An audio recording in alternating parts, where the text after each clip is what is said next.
And I'm back. Hello. Okay, we're still discussing the Avalon Adventure board game here. And so we were just talking about the board. That just shows another thing with Castle Blackwood there.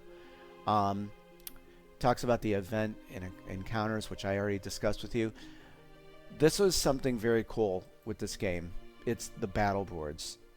And this uses a very fun and easy combat system that, you're going to be an Avalon and you could run into maybe some ruffians are hanging out on the outskirts of the village of Witherbrook, and your heroes want to enter, but they're demanding, you pay them a certain amount of gold to enter. Well, you going to pay them or do you want to fight? Case in point, you're going to have to fight. This particular battle right here, it's going to demonstrate the battle boards, but there's two sides to the battle board. There's this side, kind of like a dungeon floor, and then the other one's like an outdoor like location. So let's see. Well, okay, we'll talk about this. So like on an outcome of one or two, this is this is the Ancient Runes card. So let's say that the heroes go to the Ancient Runes. You're going to roll the d12, and 1 to 2 battle. Whenever you see battle on an adventure card, you're going to get the battle boards out.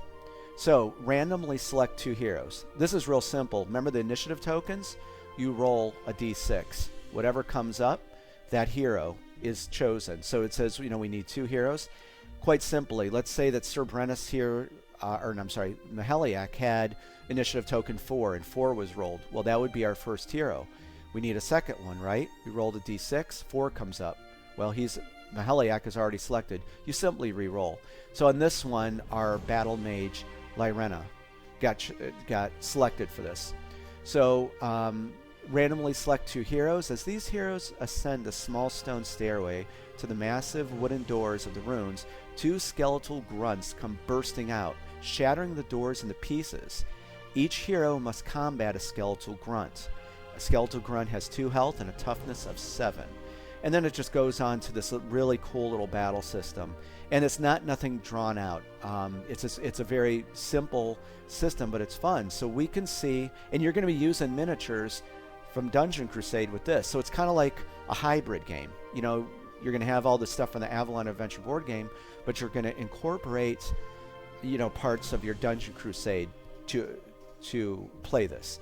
So we could see here that these skeletal grunts, they have 2 health, and they have a toughness of 7. And what these lines mean is, so we have assigned the red d12 to Lyrena, and the blue d12 to Maheliak. And guys, this is what the battle system is for this. You roll a d12. So right here, let's look at it. A skeletal grunt has 2 health and a toughness of 7. Give each hero 1d12. Each round of combat, a hero rolls 1d12 and modifies the result with their strength. So, and yes, I incorporated even their attributes into this. I don't know if I told you. Did I tell you I love this game? I absolutely loved creating this. I want to do more. So, Maheliak, he's a barbarian. So he is going to have a great, modifier to add to this result. And all he has to beat is 7. And our battle mage Lyrena, let's just say that she doesn't have any strength at all. Her, in her attributes, it's more like in willpower and wisdom. But I think she has 1 strength starting out at level 1. So she's going to have a tougher time battling that. So you just go over rounds. So basically, if you roll under that toughness, the monster damages the hero for 1 damage. And then you, of course, marked it on your hero card. But of course, if you meet or exceed that monster's toughness, your hero has landed a hit. And then you just simply put one of the damage markers on the battle board to signify that monster had damage. There's a lot of battles in this game. Hopefully you can, this is all gelling together with, finding treasure chests and doing these other events. And I'm not going to, say what they are, like exploring the witch house, what could happen in there, and battles. It's a very thematic and fulfilling experience. And that's what I wanted to give to people with this game. I wanted them, after they play this and they go into Dungeon Crusade, for them to leave and like, wow, like, and they think back of like what happened at the Ancient Runes with, a battle with Maheliak and Lyrena. You know, that's what I wanted to give people, that sense of like fulfillment, I guess you could say. I guess you can say I really love this game, you know. Okay, so then we talked about that. And then we're going to go on to... this talks about going into explored areas. Basically, when a hero... quest... On top of everything I just told you, I included quest items. So, very quickly, your heroes are going to meet people in villages. And I took a handful of quest items, and somewhere out in Avalon, I'm not going to say where, they may come across this. You know, they may find this mortar and pestle. Well, you take that quest token, right? Someone in a village somewhere in Avalon is going to pay you very well for that quest item. So that's what that is. That's what that's about. And after you visit your, after you go to a region, you're going to put a red marker token, a little red token, and that signifies that your heroes have been there. So when you move into an explored area with a red token, you have to roll the D8, because for gameplay purposes and for you know, being thematic, the good rewards are gone, because the, you know, other adventurers or other heroes might have found those. So when you revisit those regions, you have to be careful, and this is where the strategy of this game lies, and this is the beauty of it. You have to return the Hope's Reach once you find the Runes of Eternity. So you have to navigate back, and you definitely don't, well, you have a good chance of getting into trouble, and that's all I'm going to say about going into, you know, previous explored zones. So the thing is, too, you got to use a little bit of strategy of plotting your course through Avalon, because you don't, you know, you want to go into an unexplored, heading back to Father Jova at Hope's Reach to deliver the Runes of Eternity, which will start you playing Dungeon Crusade.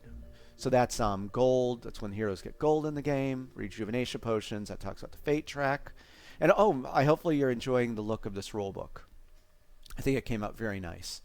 And then we're gonna, I think, we'll end this series, and we're gonna go into I think one more, maybe two. Okay, so we're gonna end up here. And if that isn't enough, what we just talked about, and thank you, Freddie. I asked Freddie to paint some Scarlet Nightshade. Closing this out, if this wasn't enough, what we talked about, I think you can see I got into the land of Avalon. There is a deadly plant. Hopefully you can see how deadly this is.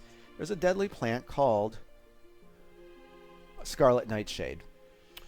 And it is all over Avalon. It could be in the woods. Maybe your heroes could run into it. Maybe you go into maybe a floor falls out in one of the dungeons and you land in a big thicket or a patch of it.